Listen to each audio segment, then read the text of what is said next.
Le premier topo des lithiases urinaires concerne les indications d'imagerie.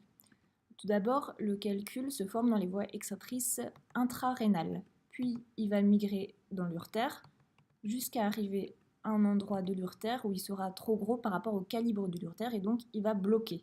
Ça va entraîner une dilatation de l'urtère en amont de l'obstacle, puis une dilatation du bassinet, puis une dilatation des calices, ce qui va mettre en tension les voies urinaires et entraîner donc une douleur. C'est ce qu'on appelle la colique néphrétique.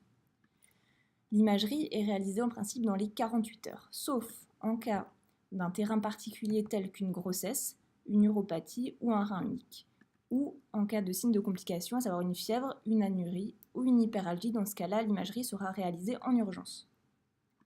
Deux stratégies s'offrent à nous, soit le couple ASP-échographie, chez le sujet jeune, qui est apyrétique, avec une diurèse conservée, des antalgiques qui seront efficaces, et en l'absence de terrain particulier. La deuxième stratégie, c'est le scanner abdominopelvien, principalement réalisé chez le sujet âgé, en cas de fièvre, d'oligoanurie ou de dilatation des cavités pyélocalicielles à l'échographie mais sans calcul visible. Attention, chez la femme enceinte, on insiste, pas de rayon X, pas d'ASP ni de scanner abdominopelvien, on fera uniquement une échographie.